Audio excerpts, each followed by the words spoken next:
Welcome to Easy English Podcast. Learn English with ease. Hey everyone, welcome back to the channel. I'm George. And I'm Marlen. So happy to have you here today. Today's topic is one that a lot of English learners ask us about. How to sound more natural when you speak English. Yes, because sometimes even when your grammar is perfect, something feels off. You know what I mean? Exactly. You sound like a robot reading from a textbook, and we don't want that, right?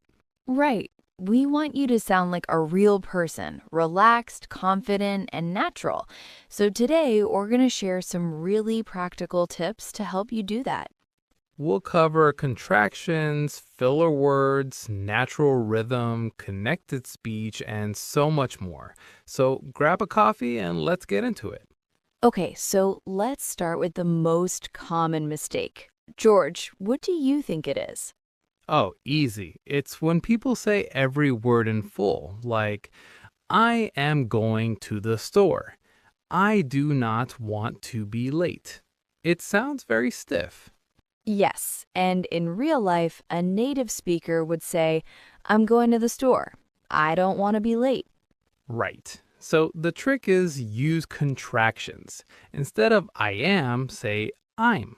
Instead of I do not, say I don't. Instead of I will, say I'll.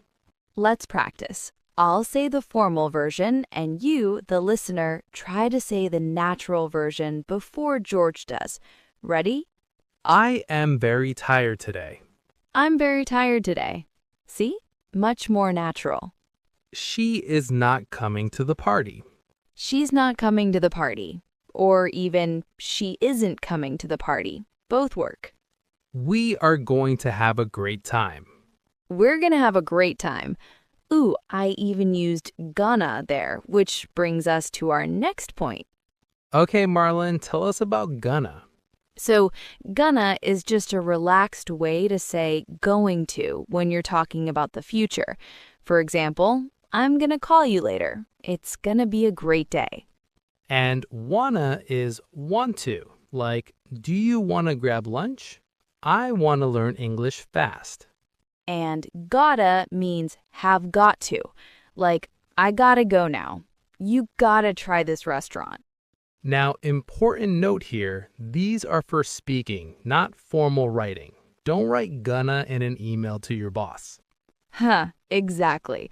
But in conversation, in videos, in podcasts like this one, totally normal. Even native speakers say this all day long. So don't be afraid of them. They're not mistakes. They're just natural English.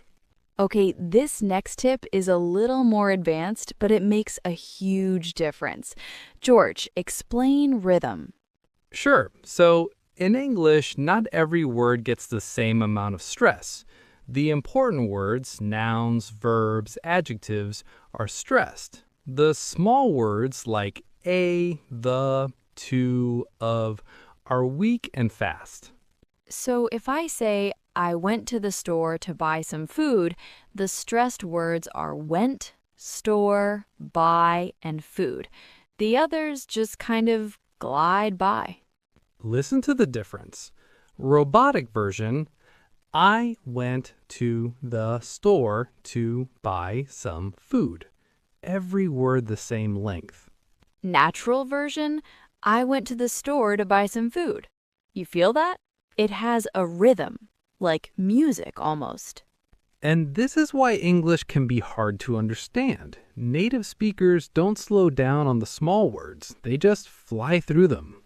So the practice tip here is when you read English out loud, try to find the big words in each sentence and give them more energy. Let the small words be light and quick. Try it with this sentence. She told me that she loved the movie.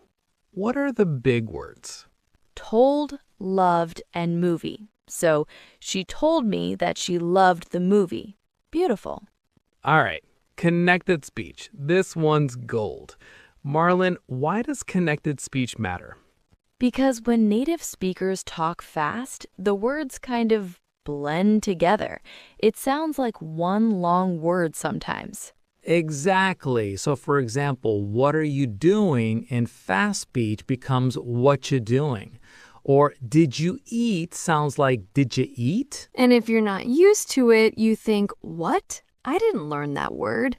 But there is no new word. It's just connected speech. Here are some classic examples. Going to, gonna, want to, wanna, have to, have to, give me, gimme, let me, lemme. And I'm gonna have to tell him, right? That sounds completely natural to a native speaker. And another one, when a word ends in a consonant and the next starts with a vowel, they connect. Turn it off becomes turn it off. Pick it up becomes pick it up. This is also why listening practice is so important. The more English you hear, movies, podcasts, conversations, the more your ear gets used to these patterns. And then you start doing it naturally yourself without even thinking about it. That's the goal. Okay, this is one of my favorite tips because it actually makes people feel less nervous too. Filler words. Yes. So a filler word is something you say when you need a second to think.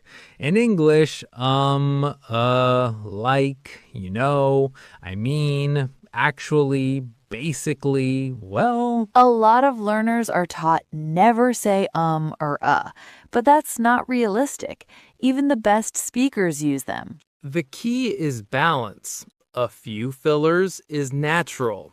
Every 2 words is hard to follow. So, for example, instead of silence when you're thinking, you can say, well, I think the best option is, or so basically what happened was. Or, I mean, it's not perfect, but these little words give you time and they sound totally natural. You know what I mean? Perfect example.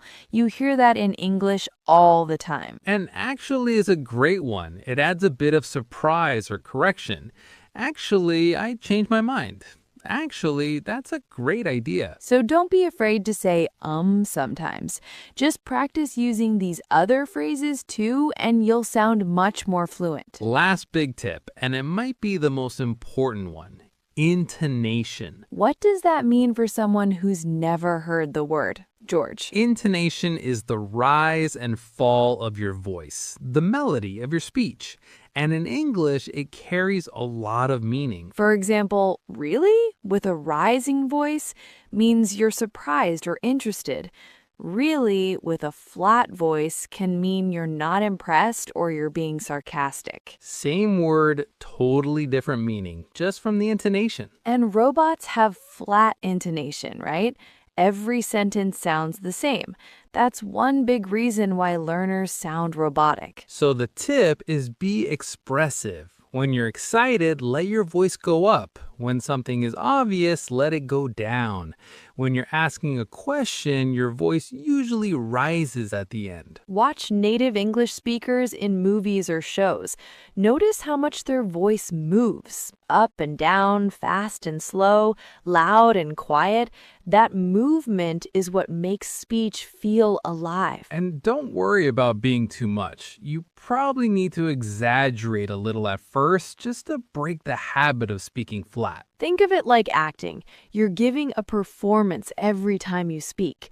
Make it interesting. All right, let's do a quick recap of everything we covered today. Tip 1. Use contractions. I'm, don't, can't, we're.